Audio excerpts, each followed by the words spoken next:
Ladies and gentlemen, welcome to the Darkstone Dossiers with your host, Anthony Darkstone. Hello, greetings, and welcome to everybody, and a very good evening, good afternoon, and a good morning to you, depending on where on the planet you're watching this, or possibly even the recording. This season, well, for the next month or two, I'm not going to have just one guest, but I'm going to have couples.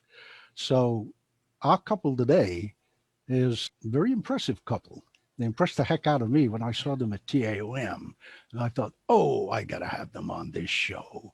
So we're starting with this great couple who you're going to meet in a minute. But before you do, in case you haven't seen some of the things that they do, here's a little clip to give you an idea of the vibrancy of Night Illusions.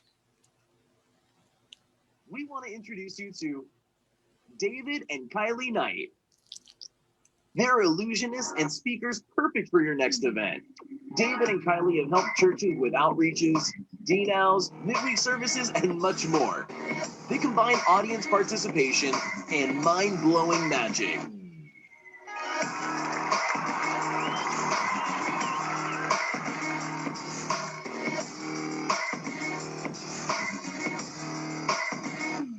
The Knights bring a powerful message of God's love that is sure to connect.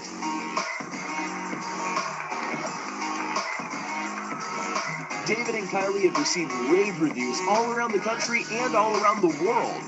Lance Millsap said, unbelievable, highly recommended. Brett Cook called it an awesome experience. Mixed fan raves, funny, engaging, exciting, stellar.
Wow, that's just a small taste of the magic of David and Kylie Knight, known as Night Illusions.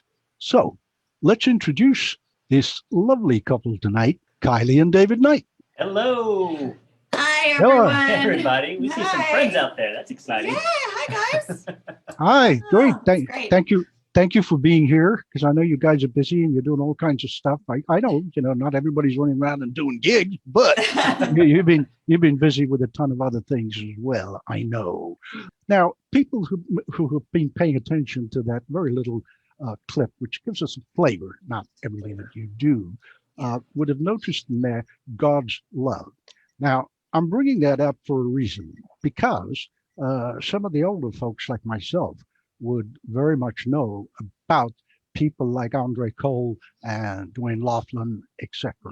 And I think you're the kind of, not to detract from them, but you're the kind of modern version of that, and are global ambassadors for certain things, and you do a lot of work for Christian churches, and indeed are members of an organization that some magicians would have heard of. I know of it, and I have a lot of friends in it, called the Fellowship of Christian Magicians. Yeah, absolutely. Now, that doesn't mean that, you can't do a gig in Vegas or Atlantic City or Brisbane in Australia, but Right. that's the organization you belong to. For those of us who don't know too much about it, so why don't we just start with you guys explaining what that is and how you fit into it? Oh, sure. Well, and in fairness, we weren't really that involved with them for many years, up until recently. But they're a group of variety artists, magicians, clowns, ventriloquists, Jugglers. who all use their talents in church and ministry organizations. And for most of them, it's about sharing God's love, sharing the gospel of Jesus Christ. But it's also about, sharing biblical messages and things like that. And we got involved with them. Like I said, only recently they invited us to be a part of their annual convention this last year. And of course, it got shifted to online because of COVID and Like everything everything else. But it's a really great organization. Actually, Dwayne Laughlin is currently the president of the organization, and a really wonderful guy. You mentioned, but real quick, I have to say this. You mentioned Andre Cole, and my good friend Steve Rodriguez, also known as Michael Christian, is on with us. He and I traveled with Andre Cole for many years, and was a big part of our growth for sure. So, Yes. Yeah. Well, you can't possibly mention, and I'll give it a generic title, if you like, of gospel magic without mentioning the name of Andre Cole. Absolutely. You just can't. Yeah. And of course, Right. Dwayne Laughlin as well. Legend. I don't know Andre. I met Dwayne a couple of times, and like you say, he's a really, really nice guy. Yes. So you do a lot of that kind of work, and then you are involved with something that's intrigued me: Uganda shoe trees. I know what a shoe tree is, and I know where you get. What is How that? do those go together? Yeah. Yeah. So, well, a couple of years back, the church we go to, our pastor has a huge heart for Uganda, and introduced us to an organization called Uganda Children's Project, which helps to sponsor children through school in Uganda. We started sponsoring a little girl named Gift. She's a beautiful little girl. And while working in Uganda and realizing and helping children through school, we realized there were millions of children who could go to school, but not allowed to go to school simply because they don't have the proper pair of socks and shoes. Yeah. And so what we do is we help form this organization called Uganda Shoe Trees, where we raise money to buy shoes for children in Uganda. They get a pair of shoes and socks that are actually made in Uganda. So we're actually teaching Ugandans to be cobblers, own their own business, and investing in the economy there. Additionally, the children get 2 fruit trees. One tree gets planted on their school's property that adds to the nutritional value of their lunches, makes them better learners because most of their lunches is rice and beans every day. So now they get a little vegetation with that. And then the other tree actually goes to their home to feed their families. So $20 will buy a pair of socks and shoes and 2 fruit trees. And we're the global ambassadors for it. We actually have a portion of our show that's kind of dedicated to that. So we do a little trick that involves a shoe, and then we tell people to come to our table and It's give just us a money. good excuse to talk about the organization that we're global ambassadors for. So Well, Yeah. that's very cool, because I think, it's wonderful that magic. I mean, most of us anyway, and I'm not going to bore you with stories, particularly, people like Simon Lovell, etc., who did a lot of work at the time some years ago in Bosnia in the conflicts, just literally vanishing pebbles and bringing smiles to children. So Right. I think what you guys are doing is absolutely fantastic in using magic as that. Now, if somebody said, hey, look, I want to donate $20 to get somebody a pair of shoes or some leather for a cobbler to make it, what do they do? Just very simply, Yeah. they contact you, E- and then you kind of do Yeah, it. there's from a, there. a million ways they can do it. The easiest thing is go to ugandashoetrees.com. And you can donate straight from there. At our show, it's a lot of fun. We have a little bucket that we put on our table that people can put money into. And then we have this thing called a dip jar, where you take a credit card, you put it into this little machine, and it lights up and it makes sounds. And then $20 comes out of their account, goes to the organization. It's great. it's magic. It's magic. People do it 2, 3, 20 times. It's awesome. Well, what a very cool idea. It is. To have a credit card machine that whirls and buzzes and makes lights, etc. Yes. Before we leave the what I call gospel magic, or what is termed gospel magic. I mean, you guys were also made the cover on which there was a gentleman that's fairly well known around the world, and indeed to the SAM, a past national president, Ice Kendrick McDonald. So there you are. I think. Yeah. There they are. Yeah, right there. Back to back. Talk us through, if you can, some of the people there. I mean, I recognize Ice and Dwayne, of course. Yeah. Yeah. I mean, can you tell us who some of the other folks are? Absolutely. We're actually friends with a lot of those people. So up in the top left corner, that's Brock Gill, probably one of the foremost Christian illusionists out there right now. He's a stunt artist, and he does amazing stuff. And then, of course, there's us. Justin Flom is right there in the center, right below us. Yep. Yeah. Who many of you have probably seen on social media, but he also does a lot of work in churches. And then, of course, you go down lower, and let's see, Kendrick's at the bottom. Dwayne's right there. Dwayne's son and daughter-in-law are right above him, David and Tisha, and they're amazing people. And then it's Brett Myers in the blue shirt with the vest on. I can't remember his wife's name, but we haven't had a chance to meet them, but I hear amazing things about them. And yeah, so this is a book that Dwayne wrote last year, and he asked us to be a part of it, and we got to put a little essay in about kind of our approach to performing magic in churches. So we're very honored. Excellent. Now, if someone wanted to get a hold of this book, again, presumably they just get in touch with Dwayne or the Fellowship of Christian Magicians. I think, I don't know. I think they're available on Dwayne's website. So I think LaughlinMagic.com, I think it is. Okay. Now, we have to mention Frisco. By that, I don't mean San Francisco. No. I mean Frisco in Texas, which is, as the crow flies, about 20 miles east of Dallas-Fort Worth. Is that right? Just kind of north, actually. Straight north. It's north. Straight north of Dallas. Yeah. Yep. Yeah. Okay. We moved here about 13 years ago. Yes. And and we love it. It's what's interesting. It's one of the biggest growing communities in America. And so, in fact, I don't know if we're going to mention this later, but a few years back, we actually won an award for our business practices in one of the fastest growing cities, which is Frisco. Yes. And it's a great place to live. A lot of businesses are moving here, and we love it because we're centrally located between the two airports. We've got Dallas Fort Worth. We've got Love Field to get to. Good highways. Yeah, we like it a lot. Home sweet home. I know Texas reasonably well, but I've never been to your neck of the woods because I've never managed to get out of Dallas and Fort Worth.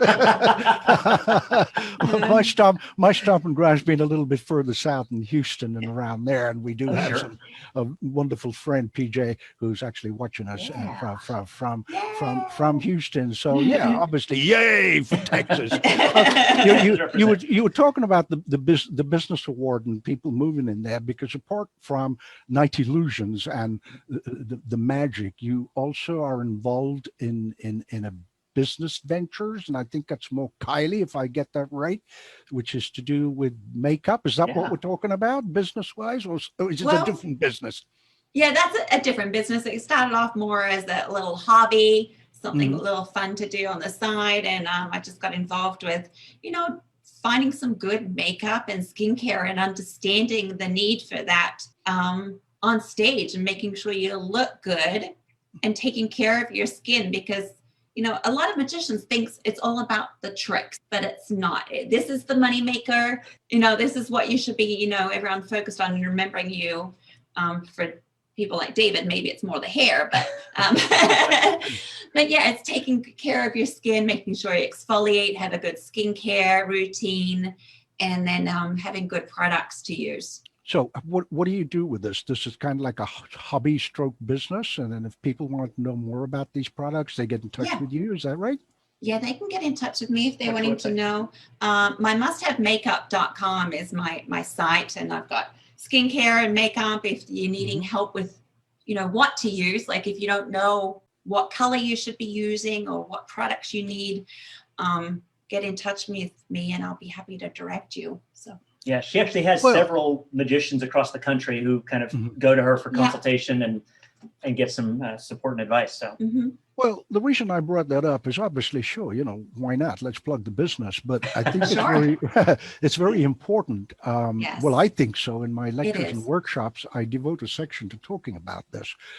As you rightly pointed out, Kylie, for me, many decades, it's important to get into makeup. Because that helps me get into character. And I know a lot of other people, mutual friends of ours, who need to do that, who do that, by the way. And there are other people who need to do it. Yes. As you rightly said, it's not about just the effects. It's how you look. Right. Because it's showbiz. And yes, there's a kind of David Blaine character, but by and large, I think people have said to me, "Hey, Anthony, but I just work at tables." And so, but that's your stage. That's your stage. That table's your stage. You got to look nice. Your hands have got to look clean. Yeah, but I'm a guy. So what? Right. So do you want to elaborate on that? I mean, people can Sure. come to you and say, look, Yeah. this is what I'm doing. Can Exactly. you help me? Because TV lighting and stage lighting Yep. are entirely different things. What works on stage does not Right. work on TV. Would you agree with that? Absolutely. Yeah. I mean, even if you're doing restaurant work, you may want to just put on like a little BB cream, which is like a tinted moisturizer, just to even out the skin tone. If you tend to get a little sweaty, maybe you want to put a little setting powder just so you're not looking shiny and, making sure it doesn't drip down off your face or what have Mhm. you. For stage, you might want something a little bit more, and I can direct you as to what I would recommend for that. But David uses makeup on stage. I definitely use it on stage and just enhance your features. And yeah, making sure you're not shiny. I definitely recommend that. And then not only for the makeup, I mean, to have your makeup look good, you need to have good skincare. So I also want to emphasize that. Like, I recommend an exfoliator to every single person. I've got it right here. This is your friend, people. Got to get rid of that dead skin underneath. Moisturize to have better skin, and you'll notice you better skin care and better makeup. Yeah, because it's showbiz. I mean, obviously I'm Yeah. showing my age, and I don't mind, but we always kind of get ready for your gig, whatever Absolutely. it is. Right. And if, as you say, you've exfoliated and your skin's clean and you've taken the trouble to shave and make sure, and Right. little touches, it Little just things. presents a nicer visual, I think. It does. Because it's part of everything. Now you are obviously in Texas, the pair of you, and I happen to know that you've been married now for 20 years or a little bit more. Is that right? Yeah, it'll be 21 years this December. Oh, Yeah. wow! Congratulations! Thank you so much. Thank Best trick of all. Yeah, that's good. Yeah, I didn't realize that they allowed people to get married at 15 years old. Yeah. She's Australian, so that's how we get there. Yeah, I was coming to that. I was coming to that because you're not like a native Texan or even a Native American. Okay, let me rephrase that. Yeah. An American. You, in fact, hailed and originally from Australia. Yes, I'm a Southern girl. Yeah, so we're gonna ask the obvious question: how did you get together? That's a good question. How or why? You said that, not me. I know. Yeah. Yes, so I was born and raised in Melbourne, Australia, and then we went to Brisbane for a short time before coming to America, not planning on staying here. I had no intention of living here full time, but I was only going to be here 12 months. And I was living in Littleton, Colorado, and started going to a church there and their Bible study. I had met somebody, and they were able to pick me up and take me to the Bible study. So I was going there in between my travels. David was going to the same Bible study in between. He's traveling with Andre Cole at the time. And then one night we met up, and within 3 weeks we're engaged. Yeah, because I was going to say, I heard that you guys kind of moved pretty fast. We did. And I think you got married shortly afterwards. You didn't wait too long either, did you? It was about a year. Yeah. And we got married. Yeah. Yeah. About it. That'll about do it. Now, I'm dying to ask you this, right? How on earth did you convince her to get into magic with you? That was a much tougher conversation. Actually, it wasn't tough for her. The tough part was for me. I had actually been in a relationship with another girl for about 4.5 years and was convinced I was going to marry her. But she had helped me with a show at one time, and it was a disaster. Like, it just didn't work. And so I'd kind of put out of my head the idea of my partner ever being my partner. And then one day after we'd gotten engaged, a couple months before we were married, I had this show. I had a string of shows that was 40 shows in 3 days. So it was like 15 minutes back to back to back. And I'm like, yeah. And I said, I just need somebody backstage to kind of reset some props and make sure things are brought to me. Would you mind helping? She's like, sure, that's fine. And what we found in that moment was we had an amazing chemistry, and she was able to kind of predict things I needed before I even knew it. So I didn't have to ask her for stuff, and she was like bringing me stuff or having stuff reset. And we just kind of realized that this kind of worked. And thankfully, she's gone along for the ride, and she's kind of taken it on as her own now. So Yeah. And, you know, obviously you've learned things like, you know, the gypsy tie and getting into boxes and becoming a box jumper. Right. Stuff like that. Which brings me to a kind of semi-serious question.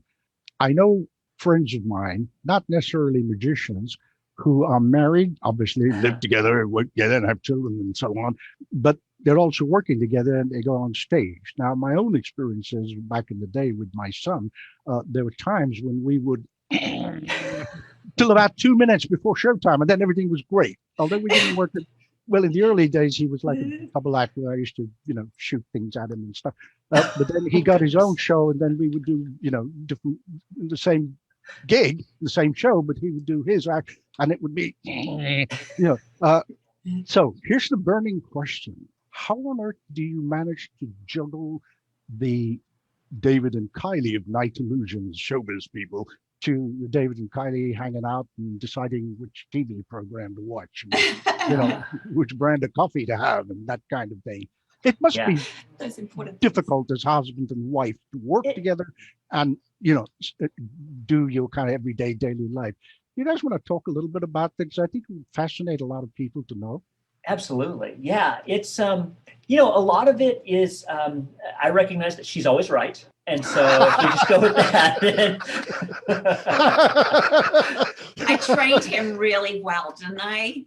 That's why I got to stick with him, because it took so long to train him. I don't want to start over with someone else. Well, yeah, I think that's a short answer. I mean, in all seriousness, I think, you know, both of us, for us, it comes from kind of a very spiritual place. Like we believe God has brought us together as a team to do this thing. And so we do everything we can to just kind of to keep that alive. You know, we try to make sure we separate so that, like, there's times when we are on stage and we're on the road and we're doing that, but then there's also times when we're not. And so, like, we try to make it a point every week to have a date night where we don't talk about business. We don't do any of that. We just be together. And that kind of helps us to keep and we the fire actually going. do enjoy spending time with each other. You know, he's my best friend. There's no, I mean, I'm so thankful that, you know, we are best friends. You know, quarantine is like, you're stuck. You can't go anywhere, but, you know, I wouldn't rather be quarantined with anyone else. Oh, shucks. So ditto. that. Yeah. But so, yeah, there are some, there's not to say that we've never had a fight before going on stage. Oh yeah. That happens. I mean, yeah. But we also, are you not hearing us? Oh, he's got a problem. Gotcha. Okay, you want us to keep talking? We'll keep talking. Okay. We can talk. We can talk. Well, don't worry about it. You do your thing. All right. So welcome to our show. This is now the David and Kylie Night Show. Thank you so much for joining us. We're happy to have you. So as you were saying, talking about. Well, I was just saying that there are times where we've, you know, had that argument like right before, but we recognize that we are there to do a job and we are there to be professionals. And so we're gonna put aside that stuff that's bothering us, and we're gonna come forward and we're gonna do the best show we can, because those people didn't come to see us argue and fight or, you know, be disgruntled with each other. They came to see an awesome show. Professionals, like you were saying, you know, you have that argument, you walk on stage, everything's great. Hi! It is, because for, you know, as husbands and wives, you then have to go home. I mean, you know, Dean Martin, Jerry Lewis, when you finish your gig, you go. Siegfried and Roy, when they finish the gig, everybody goes to their own home. Each one goes to their own home. Bud Abbott and Lou Costello, and there's people here probably watching. Is that? Yeah, I'm that. Yeah, right. I'm that old. Believe me. Yeah, I've trained dinosaurs. No, but that's a very interesting point you make, because like them, you kind of go, okay, it's showtime, fine. We just got to go there and then just do the job, and that's what it's about. So, have you had in your travels, for example, you know, incidences where you're trying to get something together and it's failed horribly? Because we've all have a horror story. Do you have a particular one, or have you been just so blessed? Every show has been perfect. No. I don't believe you for one instant. No, we've absolutely had you know, mishaps on stage. I could think of the one that for 20 years something's going to happen, right? Exactly. Exactly. I think one that pops into my head was, should I tell which one are you thinking? I don't know. Okay. Not reading your mind right now. Oh, okay. Well, actually, one that popped into my head that we've been talking about recently is we used to do a head chopper routine. And if anybody's ever seen Andre Cole's show, you know he had an amazing head chopper routine, and it was definitely influenced by that. But so we had this head chopper that worked in every show. We did it constantly. Yeah. And we were doing this show out at a Six Flags on a movable stage. And I get a guy up in there. Many years ago. Many moons ago. I get a guy up there and I slam the blade down. And the blade actually, as it went in trying not to reveal too much here, but as the blade went in, it actually dug into the wood at the bottom of the stocks. And so I didn't realize this, but as I went to go pull it out, it was dug in and it wouldn't move. And so the guy in there, he's got his head in the stocks. Nice volunteer that we got out from on stage is stuck in this head chopper. And we're on stage in front of all these people, and we're like, David's like, it's stuck. I can't get it out. And I'm like, okay, this is gonna be great. And so I literally had to pull the prop apart on stage. This is probably around the worst guy's thing neck. that's happened this was terrible. ever.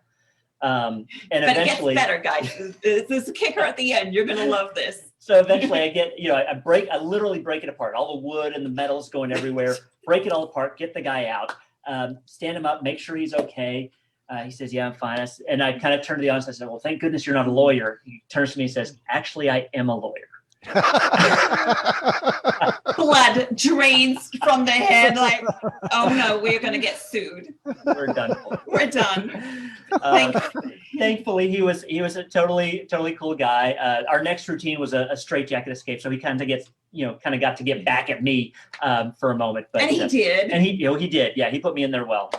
But all ended okay, and he walked off, and we apologized profusely, and he said, You're good, man. They shook hands, and they're all right. Yeah, he was fun. But whew, that's probably the worst. Yeah. Now you've done some cruise work, I know, on ships, and that I've never done anything. I've been on cruises, but I've never worked on a cruise ship. But I know a number of friends who have, and that's a whole different ball game. Yes, because you can't go, oops, I need flash paper. I'm just going to get in the car and go get some, or a candle's stuck. I need to buy another one. You really have to know your stuff and think about it well in advance. Talk to us a little bit about the cruising that you've done. I think it was as far away as Alaska as well, didn't you, at one time? Yeah. Well, and to kind of step back on that, so two of our really close friends are Fred and Bobby Becker, who are world-class performers and very entrenched in the cruise industry. A couple of years back, they were he had a book back in the 90s that he wrote on cruise ships, and they were kind of taking that and turning it into a virtual class on how to get, it's called Gigs on Ships.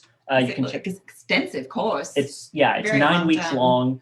And so they had seen our show, and they're like, we think you guys would do well on cruises. Would you be willing to beta test this program for us? And so we're like, sure, we'll give that a shot. And I got to tell you, if you're interested in any form of performing, check out Gigs on Ships. Not just for cruising. No. I mean, they give so much information there that will up your game, even if you're not doing cruising. Yeah. But what was great is for the cruises, they give you a lot of information that you don't really understand until you hit the cruises. It's true. And so flash forward, it took us a little while to kind of get all of our ducks in a row, get an agent, and get a cruise gig. We got a cruise gig, and it was for 6 weeks in Alaska, which was amazing. Especially during Texas summer. That's exactly when you want to be gone. This is true. Can I get an amen from the Texans there? Yeah. Oh, yeah. This is true. And what's really interesting about cruising is you're never really off. You have a period of time. So our show was usually on Thursday nights. And so there's a period of time where people didn't necessarily know who we were, but we were very much out and about and trying to make friends, because another part of the cruising gig is you kind of have to get people on your side, because they're going to review your show. And if you don't get good reviews, you're not coming back. And so we were out and about and making friends. People didn't know who we were until about Wednesday morning, and they would get this little slip of paper under their drawer that told them what was happening on Thursday night. and it had our big picture on there. And all of a sudden, we're seeing the same people we saw the night before. They're going, "You didn't tell us you were the magicians." Like, Or you're standing in line for breakfast that morning and you're like, "Oh, there's the magicians, there's the magicians." but you also have to remember that you're constantly representing the cruise line. Yeah. And so you want to make sure that whatever you're doing out in public, you're not, you're not making them look bad in any way. You're not setting it up for failure. So, but it's an awesome experience. I highly recommend it. The stages are beautiful. The tech team, they will bend over backwards to make your life easy. And if you get in good with the crews on these ships, man, they will do everything they can to make sure that your show's amazing. We set up loved our for crew. success. Yeah, we absolutely loved our crew, and we loved our time on the cruise ship. But if you're wanting to learn more, gigsonships.com is the website to learn more and get that course with Fred and Bobby Becker.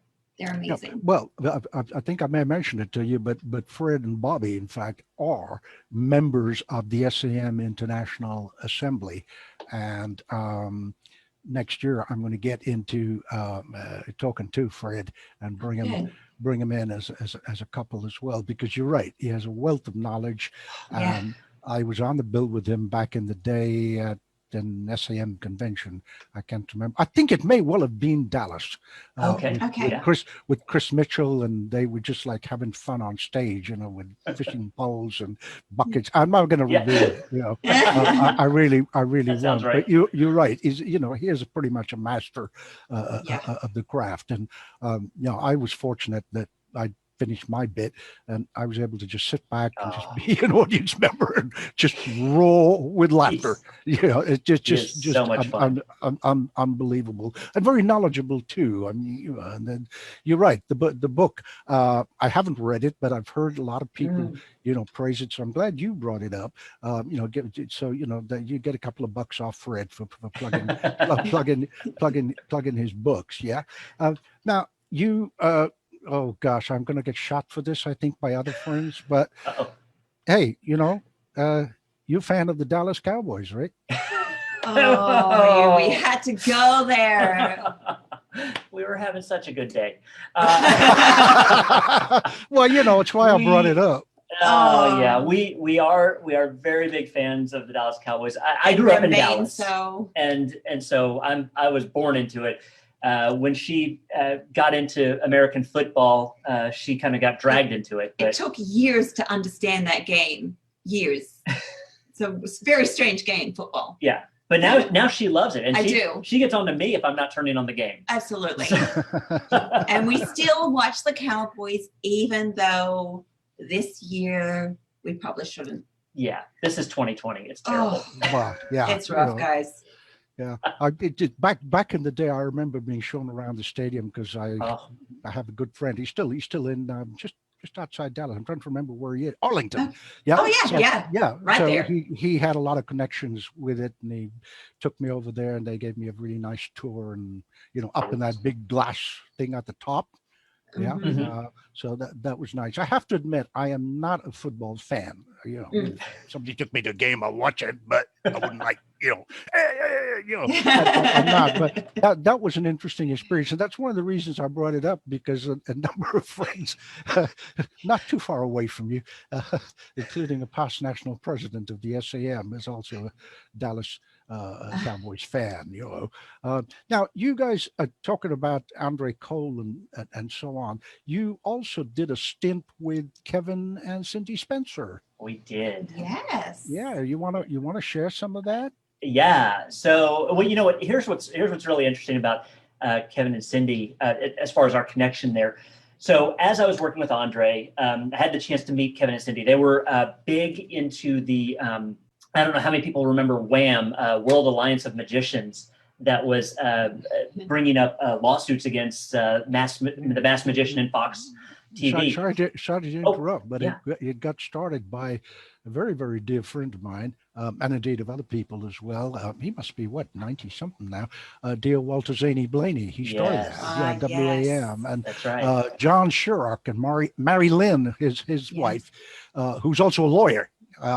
They kind of got involved about copyright issues, but do continue, please. Oh, no, that's fine. Yeah. So while traveling with Andre, we got to meet the Spencers on the road on several occasions. And there was one time where they were doing a show at a college.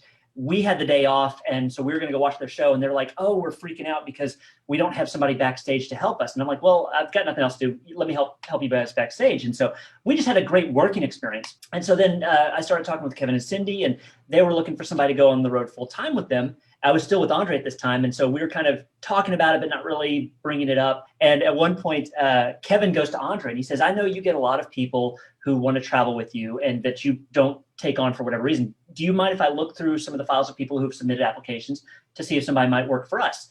And we hadn't told Andre that we were talking, but Andre turns to Kevin and he goes, well, aren't you talking to David about joining you? And we're like, how did he know? But he was very cool about it. He was like, yes, David would be great for you guys. And so so I got the chance to go join them. And then during that time, I met Kylie and I told them, hey, I'm going to be getting married soon. So can you bring somebody else? And so, yeah, for 7 years, we got to work with them, travel all around the world, performing in theaters and performing arts centers, civic centers. I got to drive their big truck. I don't know if anybody has ever seen the 65-foot semi that they drove. That was scary, me driving it. But then so we did a lot of backstage work for them. I handled all the illusions. You dealt with sound and lights. Yes.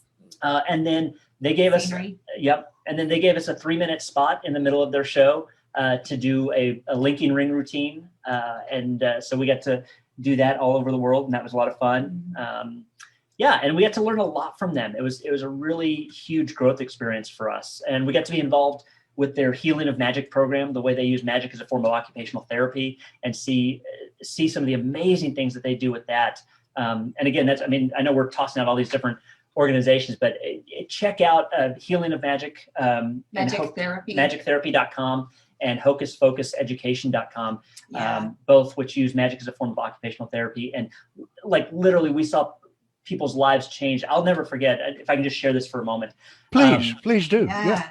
So we would get called into schools to work with a lot of like special needs students. And there was this one place, I want to say it was in Iowa.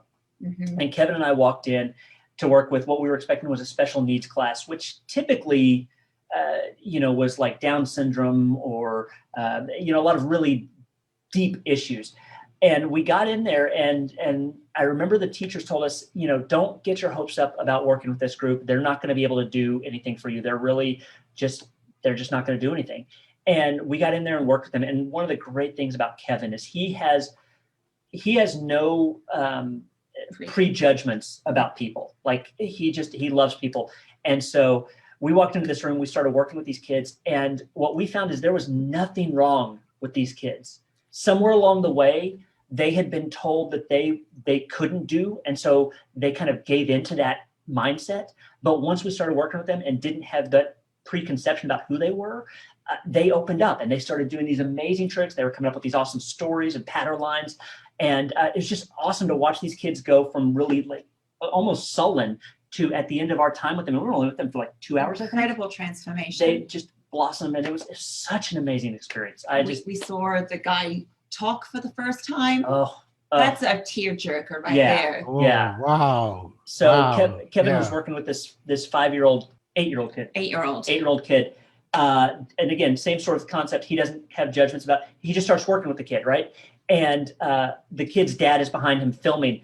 And at the end of the session, Kevin gets up and shakes the kid's hand. They've been talking for like an hour. Turns around and the dad is standing there and he's just bawling, crying, filming. And he bear hugs Kevin. And Kevin's like, "Oh my goodness, what's this?" And the guy's like, "You don't understand. I have never heard my son speak." Wow. And yeah, it's just powerful, powerful stuff. Yeah. Or the working with the kid with who had Down syndrome. Yeah. And couldn't open his hands, but because they were doing this trick, opening and closing the hand using the jumping rubber bands. That's like we all know was. that That's trick, right? Like and the so dexterity of it, because he had a purpose for doing this that usually is just a therapy, and it's like, here, put the pegs in the hole or whatever. But because he had a purpose and this magic was happening right in his hand, he wanted to keep doing this.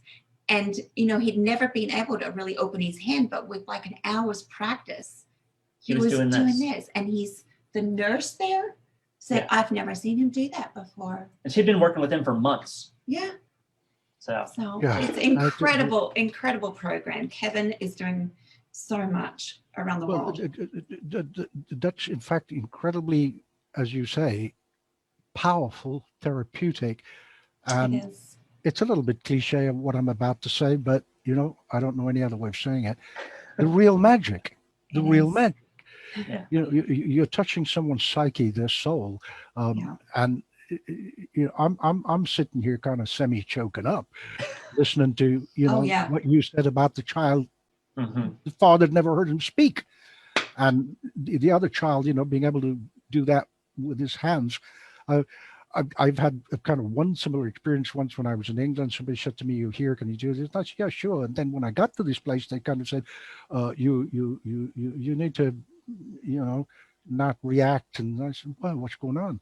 And what it was, cut a long story short, is there were all these kids who had been disfigured or something in some way. Yeah. And I said, no, I'm fine. And I said, "No, you really don't understand. You're not fine. You can't handle it." And, it took me a good minute because you're not used to seeing Right. something like that. So I think what you guys are doing, what Kevin is doing, in my personal opinion, I think is fantastic. And I'm pretty sure pretty much everybody would agree with that. So Yeah. that's sorry about the cliche again, the real The magic. real magic. Real magic. I know there's Copperfield used to get involved with something like that, Yeah. the healing, and I believe which I remember we all are, gets involved in some magic therapy, and I think we have done that in the SAM. I know we have in the past. Mhm. So whether we should revive it or not, I don't know. Maybe we should. I don't know. Mm-hmm. But it's something to certainly consider because it's reaching out and sort of giving back. And if you can create a smile, I referred to it earlier on, and I'm not going to tell you the whole story. I mean, Simon Lovell told me this, funnily enough, in Texas, when we were both in Dallas back in, oh God, almost 20 years ago, when Scott Wells, in the year 2000, Oh. Scott Wells was president of the Texas TAOM. And he told us a story about this pebble, and he was sitting on his flatbed truck with all these traumatized children in Bosnia. I mean, they're 8, 9, 10 years old, and they've had bombs going off and seen their families, dead in front of them, and he sort of made them smile, just vanishing a pebble, and whoa. So really, without getting into sort of too much emotion about this, thank you so much. I think this is fabulous, and you've given me an idea. I'll talk to you about privately about it another time. Okay. Sure. It's something maybe we should be looking at and creating again. Okay. I love it.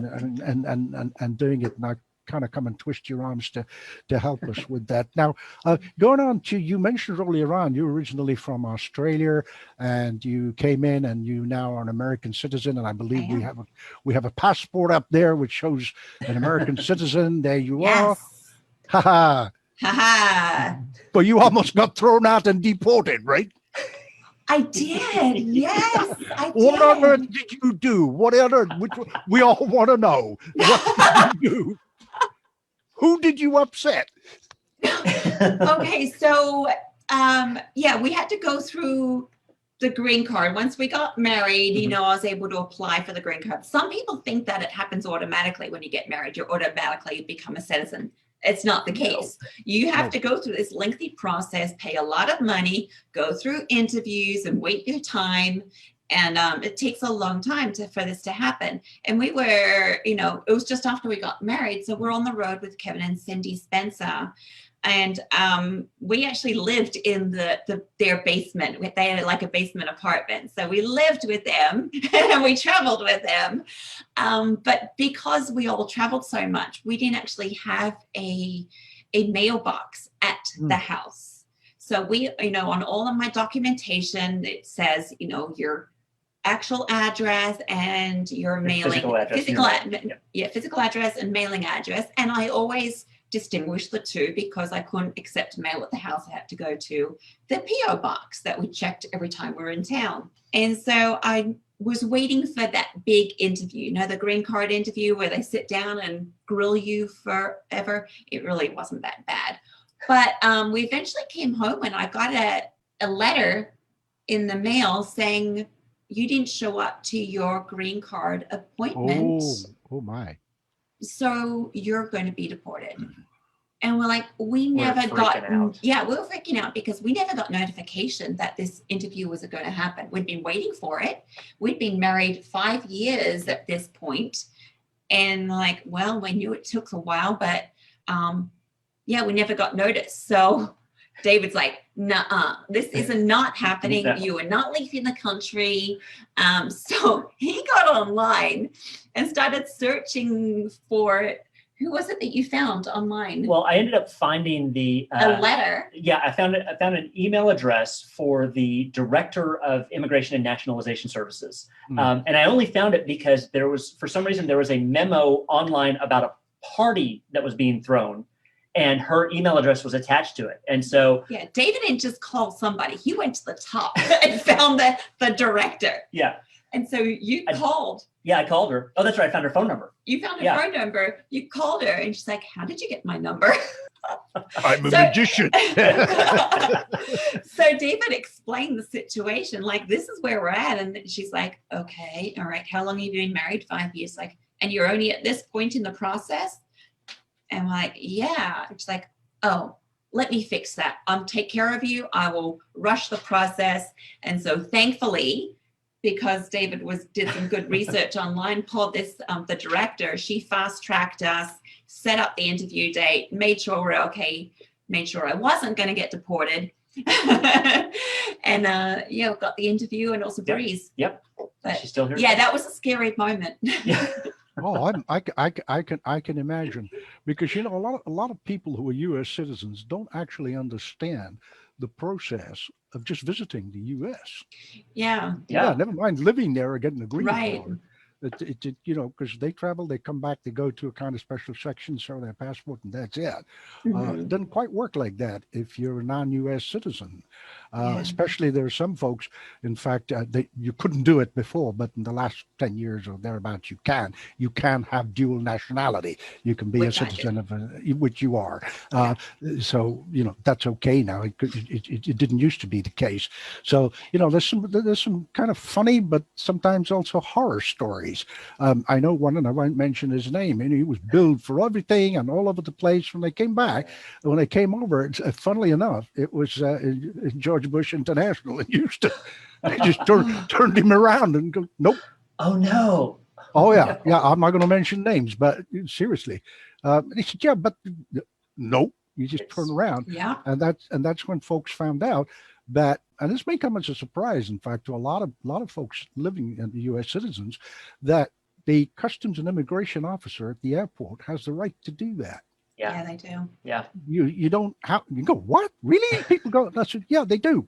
They can actually turn around to you and go, Yes, all right, they we're not can. going to let you in. And you say, yeah, but can I speak to your supervisor or call a judge or a lawyer? And they go, no.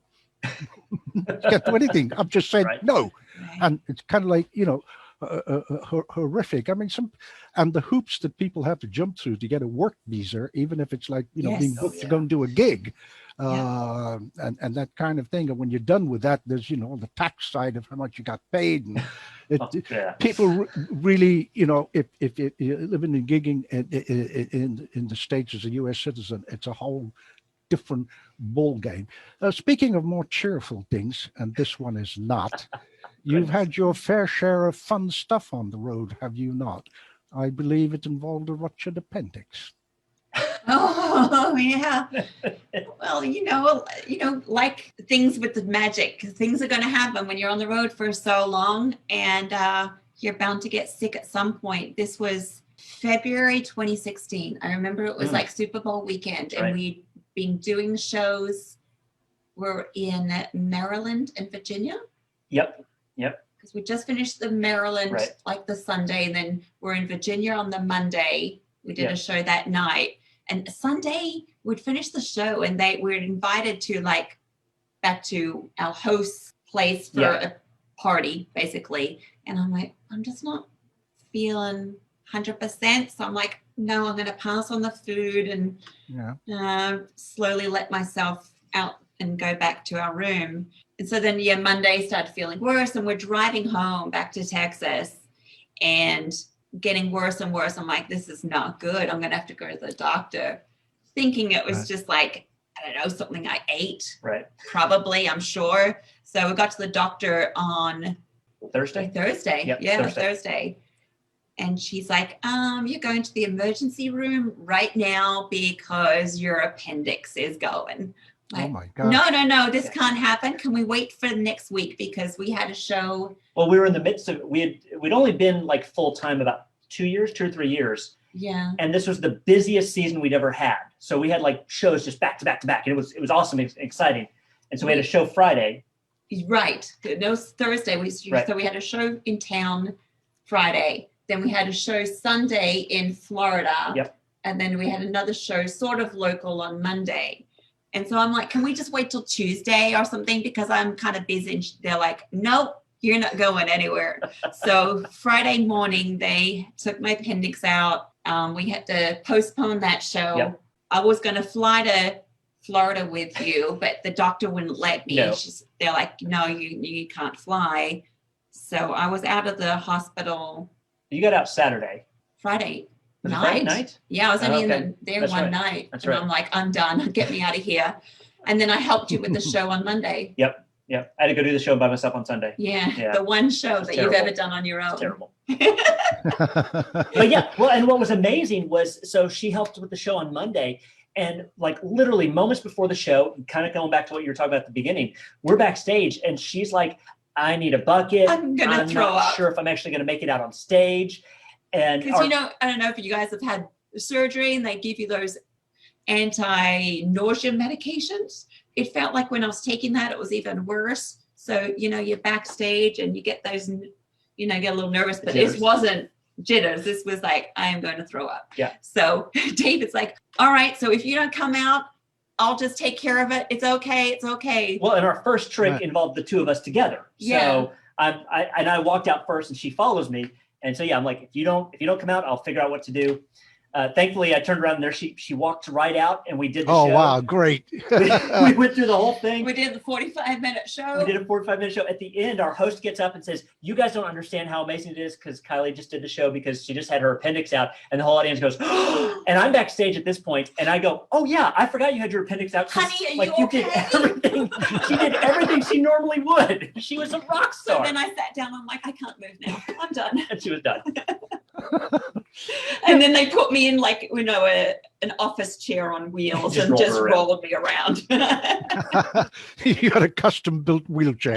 Yeah, exactly. So they were Well, very sweet. Obviously, we can't cover everything, and you have some, Yeah. I know you've told me you had some wonderful stories, and I try to kind of pick a few that we could maybe share with everybody. But I do want to talk to you about your own shows that you do, which I think have a fantastic title. You call them Coffee Chats. Share this with everybody. You actually have mugs with your name on it. We do. I Should have get- had those. Oh, made. we got some of our mugs back here. Yeah. Yeah, no, so we're huge coffee fans. And we start a few years back. We also used to watch like morning talk shows, like where you'd like have the two hosts and they would banter. And I just thought, we're kind of a bantering couple. We Yeah. should do something like that. And so a couple years back, we started this idea called Coffee Chat. And it was literally just once a week we would come on and just, On Facebook Live Yeah. and just chat each Friday morning. yeah. And it was just kind of, here's what happened this week. Here's where we're going next week, yada, yada, yada.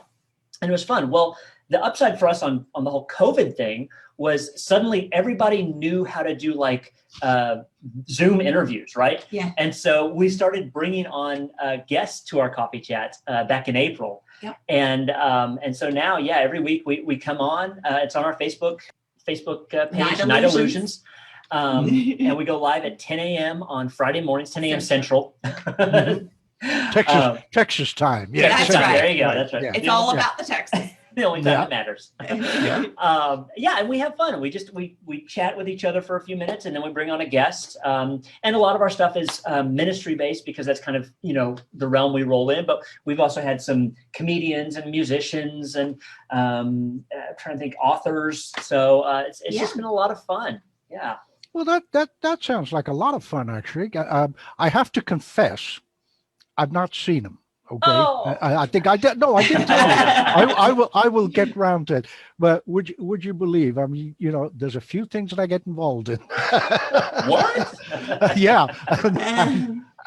and I follow the old showbiz adage. Well, actually, it comes from the Marine Corps. Don't stand when you can sit, and don't sit when you can lie. And I take it a stage further. Don't lie when you can fall asleep. Fair enough. Fair enough. So I'm working across different kind of like time zones and places, Yes. and I don't mean just time zones in the U.S. I'm talking about Exactly. everywhere Yeah, between you're everywhere. with Europe and so on. So I kind of like, okay, great, fine. I'm going to sleep till two in the afternoon my time, Smart man. I've been up till 4 or whatever, that kind of thing. Well, these actually sound like fun. So if somebody wanted to watch them, Mhm. they just go over to your Facebook page, Night Illusions. Or Yeah, to Facebook.com/Night Illusions. And Yep. there, and we usually post, there'll be a post on there somewhere about the upcoming show. And then, Mhm. just click on and watch it. So, Yeah, well, I'm going to ask you live now publicly. We have a feature now on, who Tim Wise is. He's now our first VP on the International Assembly, the SAM one. And he's now given us very kindly a slot, which is our news. And we put up different news items about fun. different things. So, next time you do that, send me some info. We'll Okay. put it on there. We'll put it, Sure. because I do all the scripts, etc. We have a very cool guy called Tony Jr. who is, he's just friggin' amazing. He's just a newscaster, presenter, and he's got his own kind of style. And you got to watch it. I mean, the first one's there. He's working on the second, I know. So, yeah, you got to tell us all about these. So we're going to have these every fortnight or 3 weeks, just collating features rather than news, rather. So yeah, do, because I don't know who you might, get. Say, for example, you've got, I don't know, Kevin and Cindy or Dwayne. We've had Kevin. Yeah. This is kind of like a great news item, and Mhm. obviously, we'll put it out to everybody. So Awesome. this is great. Yeah, well, I'll send you the link to the newscast. As I say, this is just great. Tony Jr. is from England. He's part of our International Assembly, and I spoke to him and a couple other folks, and he kind of went, "Yeah, great. I'd like to try this. I've never done it," and it was just Nice. awesome. Mm. And I said, "Okay, that's it. You're the presenter now." And he's got a fantastic kind of style and way of doing things. But anyway, you got to watch it. But you got to tell us about your forthcoming coffee chats well in advance, and we need to share that with. I can certainly do that. With people. Well, I think we're kind of coming up to that time where. I'm sure there's so much we can cover and so much I've researched and you've told me about yourselves. And I'd like to think that I've covered some of the main things to give everybody some fun and some insight on what it's like to actually be a husband and wife 24/7, and in that 24/7 actually be, a working team, Yes. I mean, if you've had a row in the car to the gig or to the airport to get on a plane, you got to, as you were saying, Kylie, quite rightly, you got to put that to one side and go, You do. we're here to do a job. And, your philosophy is very similar to mine and other mutual friends of ours. You're there, they're buying a ticket. You got to respect them. You got to do the best you can. So yeah, absolutely. What I'm going to do now is to briefly just say a professional and personal thank you to you both. I think it's fabulous to have you as the first couple. I have to say a thank you, in fact, to Brett Saul, who you've met, who looks after things behind the scenes and keeps things busy. Exactly. Yeah, absolutely. Yay. And of course, to most illustrious, for those who don't know, it's how we address the current president of the SAM for setting up the Zooms, and he's been doing this all along for the Darkstone Dossiers and other things we're involved in. He also has and I'll let him tell you about it a little bit in the chat, or with his mic. He has a thing called Bites from the Bat Cave, which is just awesome, where he's chatting to people and well worth watching. And in case somebody wants to know, what is the SAM International Assembly? Well, basically, it's an assembly that has a lot of notables in it, past presidents of the SAM, five past IBM presidents, lots of people with silver stars and gold stars from the Magic Circle, lots of Magic Circle members, and people from everywhere, from Norway to Finland to Morocco to, different places. So that's what is, and I can't remember his name. I think it was Matthew Crabtree, if I got it right. Joel will correct me most of last year. Sorry. He put up a wonderful thing called "We Are the Energy, We Are the SAM," and that's what it's about. It's taking this message, and well, there it is. It's on the screen. Yeah. It's taking that message to people and saying, come and join us, come and join the SAM. And I know Joel, myself, and other people, we have a lot of other things planned for 2021. So having said all of that, thank you so much for making the time to do this. It's much, much appreciated. Thanks to, as I said, to Brett and to Most Illustrious for setting everything up. What I want to do, if that's okay by you, is to use a kind of Las Vegas term and just open up for a meet and greet where people can talk to you either in the chat or unmute themselves and just talk directly to you. Would that be okay? Absolutely. Yeah. We love that. Thanks for having us. Thank you for having us. No, This is not an at all. honor. No, we're honored. It's an absolute personal and professional pleasure to have chatted with you guys. It really was. It was great. Oh, Thank you. Thank you. Yeah, Thank you. I've enjoyed it. So I think if we can just open up the Yeah. Anthony, chat room. Yes, sir. Tim has a question. Tim Wise. Okay, yeah, let's just open it up and off you go, Tim. Hey, everybody. Thanks for being here, you guys. You guys are Thank you. very dynamic in your appearance and your performance, and you're well respected in the business. So how nice to see you here today. I've traveled on the road with a partner for many, many years. And when you're basically one psyche, you become one mind. And so how nice to have you share your stories today. So I just wanted to also, on your coffee chat with the Abra.tv network that I'm putting together, perhaps you can stream your show through Abra, through the SAM perhaps, or even your own channel. So we could perhaps, Anthony has been so diligent, along with the Most Illustrious, in getting all together through these different channels to make to make a bigger picture. So I just wanted to say thanks for your contribution today on Anthony's show, and I look forward to meeting you in person. And but maybe we can even talk about getting your show up. So thank you for your time today. Sounds cool. Thank you, Tim. Thank you so much. Appreciate it. You're right. We sometimes joke that it's two heads, one brain. Exactly. And it is the truth. I mean, really, if you spend 24/7 together, Yeah. hard to, and there's a neuroscience thing here too that Dr. Bruce Lipton talked about, measuring brain waves by putting probes on your brain, to measure brain waves. Yeah. Okay. But now they have what is called magnetic resonance, meaning they don't have to touch the brain, the body actually, to get the fields. Okay. So now, if you think about it, our brains are emanating this energy because they have a device now that can pick up the energy without touching you. Isn't that interesting?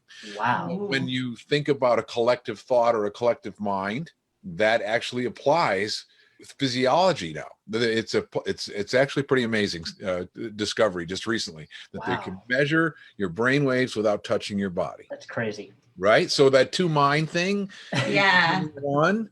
Yep. Right? So pretty cool. So thanks again. You guys have thanks. Yeah, I want to get one of those things. It sounds like a great prop. Right. I think Abbott's put one out like that years ago.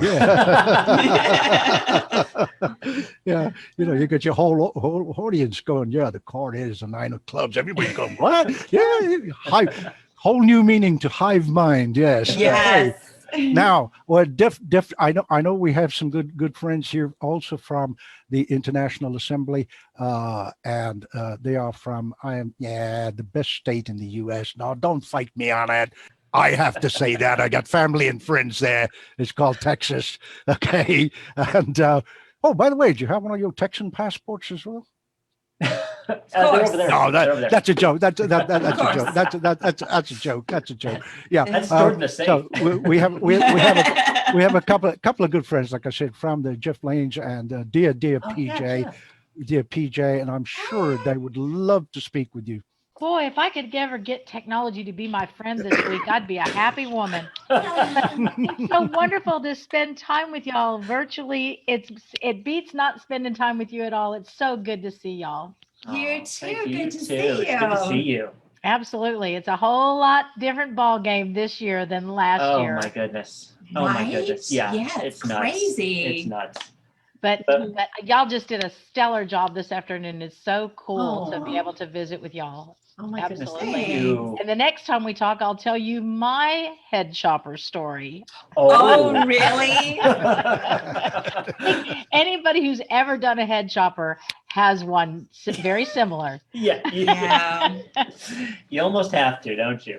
Well, you know, you got to love it when props. Did you ever hear Carol Roy talk about the she lectured at Corpus Christi TAOM years ago, I missed that. Oh, no. and she and Marvin, of course, performed, and he lectured and she lectured her own lecture as well. Oh wow. And she tells this story about how the one of the curtains knocked over the table. Oh And no. he's out in front of the curtain doing the beginning of the act solo.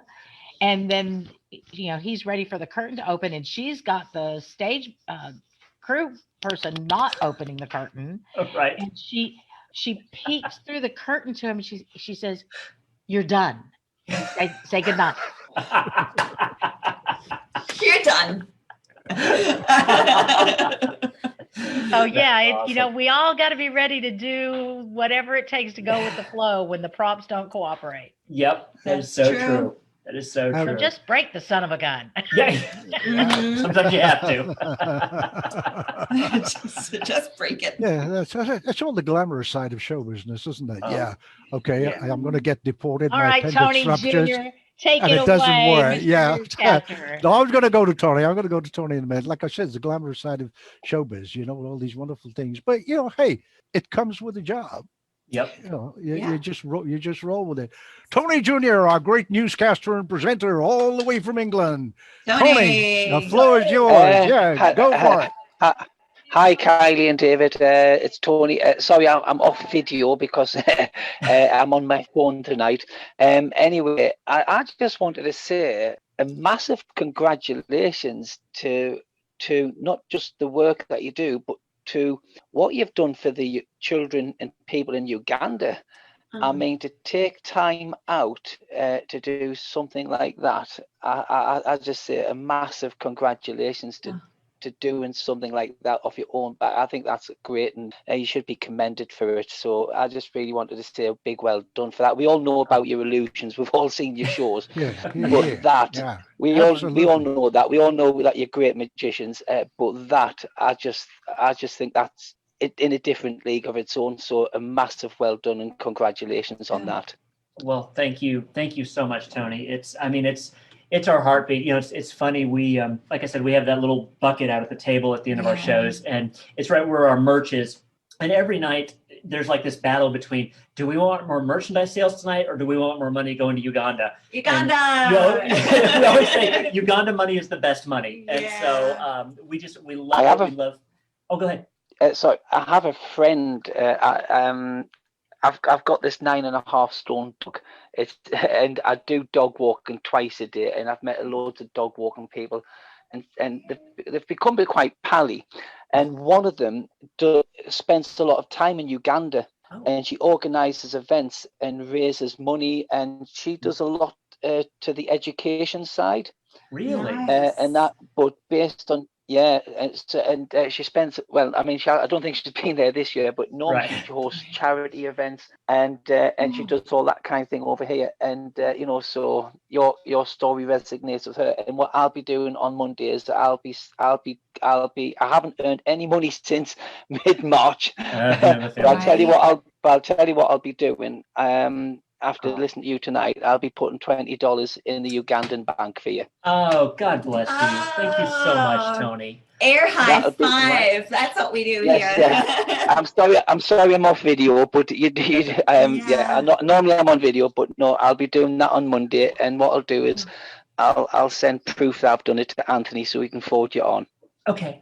Okay. Beautiful. Yeah. And I'd love to talk to that friend of yours to find out more about what they're doing over there. Mhm. One of the other really cool things about the Uganda Shoe Trees project is we're teaming, and I don't get to talk about this very often, but we team up with entrepreneurial educators, so people who are owning their own schools over there, and we're having them set aside a certain amount of their students to be a part of this project. So they have to have a certain amount of students that are underfunded to be a part of what we're doing. And then so, the kids take care of the plant. Yeah. That's their plant. They plant the seed and they have to be responsible for that make it as they grow. grow up. So because there's a lot of deforestation, because for over the years they've used the coal there to burn that. So they've lost a lot of their greenery and they need that to come back into their country.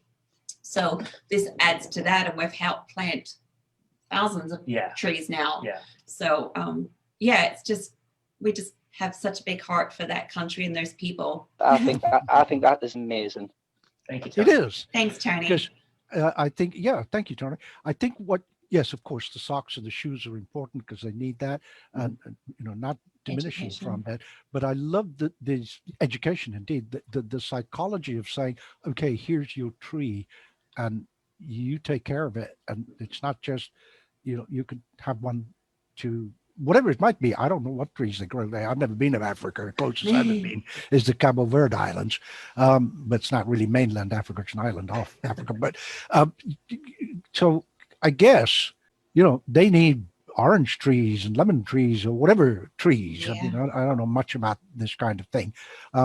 But so I think the idea of a tree and having it's that old cliche, isn't it? Teach a man how to fish and you feed him for a year.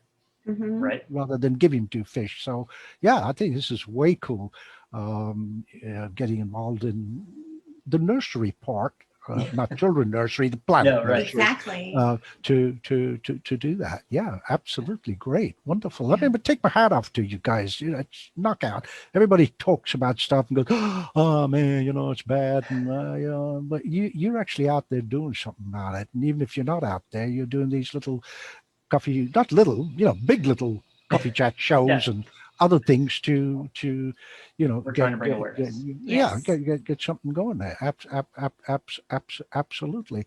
Well, I'll tell you what, I'm happy to match Tony's $20. Oh my gosh! Thank you so much. Okay. Thank you. Oh, Yeah. Okay, so now I have to jump back in. Go ahead. PJ. Some of y'all know, what not everyone knows, but I'm seriously into growing things that feed you, because we have so many food deserts, even in a wonderful place like Houston and Dallas, same thing. And so my husband Sean and I have turned our yard into an edible landscape. So now Really? I want to know what kind of seeds I can help to contribute to the trees. And then they're actually growing from the seed. yeah. So things like guavas and citrus and the unusual things that are high in nutrition. And, so so you and I need to hook up and have a serious conversation about that, because I want to get deeply involved with more than just money. Oh, that would be Okay. good. Yeah. You definitely need to hook up, because I was going to drag her in anyway, because we've been talking about this particular plant or whatever, and I've got some trees and things, but this particular plant. And then when she told me what it was, I looked at it and went, "Oh yeah, I know what it is. It's from Brazil. I've eaten the damn thing. I know what it is." I've spent many trips there. Now you're talking Uganda. I know about this plant from Brazil, and I think this one, remind me of the name again, PJ, what's it called? Jabuticaba, the Brazilian grape tree. That's it. Ooh, it's fun to say. It is fun to say. It's pretty cool stuff. And they also say, I'm not a medical professional. I'm not. So they say that it's actually quite useful in combating things like scurvy and diabetes and stuff like that. Obviously, you can't eat 16 pounds of it a day, but Actually, you know what I'm I saying. probably could if my tree would produce that much. Yeah. So I think climate-wise, it could, yeah, you definitely should talk to Yeah. to PJ. She's a great lady, and she knows all kinds of stuff, especially now about the the plants and seeds. Right. Yeah, cool. I'm Yeah. glad Oh, you thank jumped you so in because much. I'm in. Yeah, great. That's Awesome. fantastic. So, I see a couple of other of our International Assembly members here. Hi, Jazz. I don't know if you're working or busy or just checking in. And Jeff Lange. Yeah, and of course, for those of you who don't know, Jeff. we have Mr. Tom Gentile, who is our president-elect, who takes over in July Oh, wow. 2021. Yeah, and we also have Mr. Rod Chow from Canada, who is also in our assembly, who is the first VP, and he takes over from Mr. Tom Gentile in 2022. Yeah, Wow. yeah. Dave yeah. and Kylie, great afternoon. Great tips that you shared, things to think about when you're going on the cruise ships. I always hear different stories from different people, and the common thread is you better bring it along because you're not picking it up along the way. That is so true. Depending on your port. Yeah. There's some places Yeah. you can. But the great thing is, the cruise lines, they want you to do a good job. And so, bring, I mean, one of the things we had was we brought an extra bag and we were freaking out. We're like, oh my goodness, are they going to get upset with us for bringing this extra bag? But as Fred and Bobby said, no, they want you to do a great job. Whatever you need to do that job, you do it. So.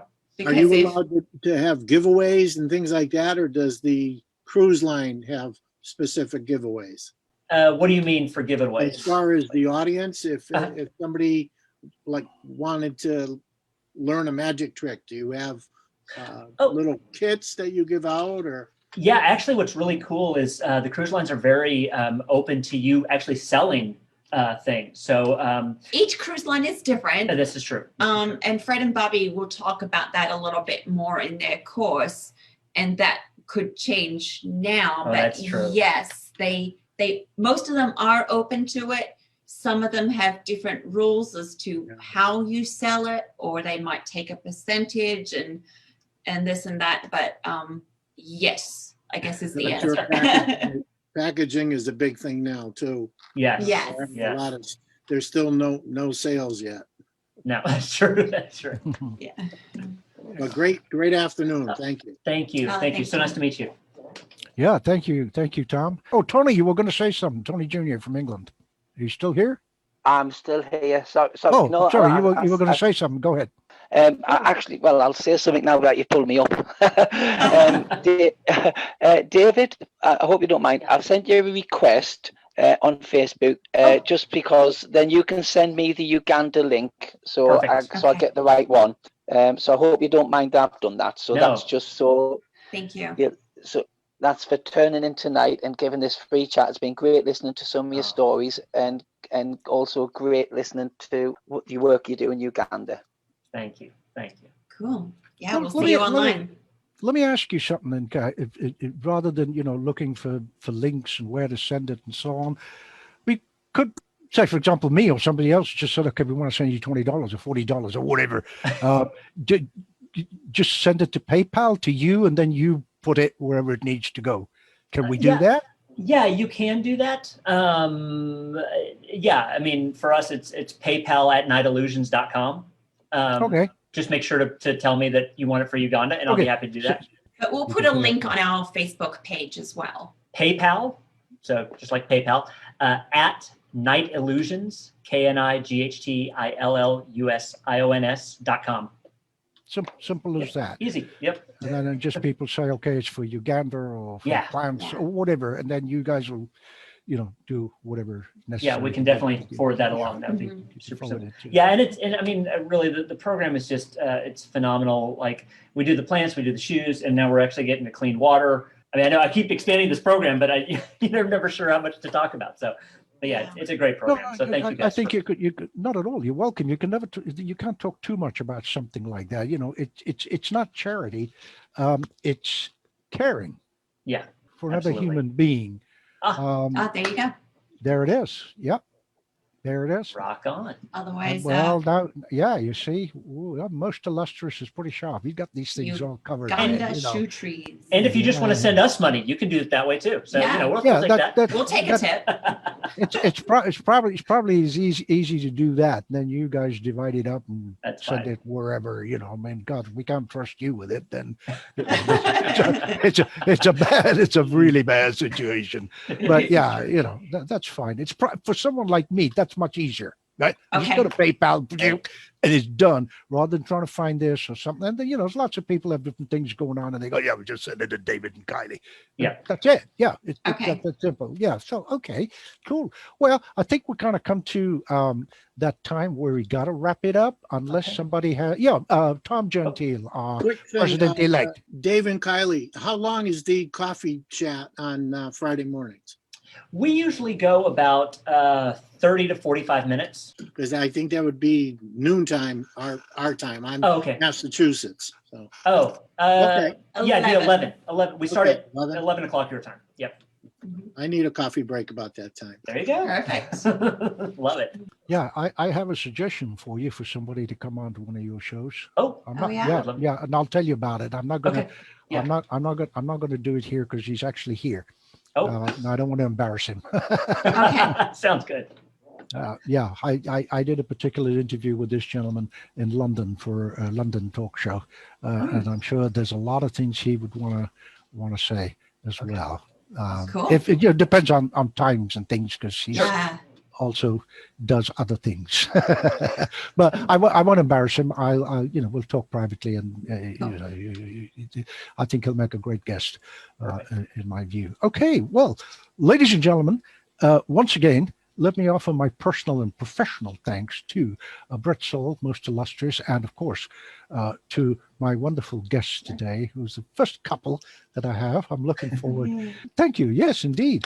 I'm looking forward to the next couple, which if you joined us a little bit later on, is Alexandra the Great and her husband, Bill, who, although he doesn't perform with her, he needs to be there to chain her up and make sure there's water in the tank at the right levels, because she's an underwater escape artist.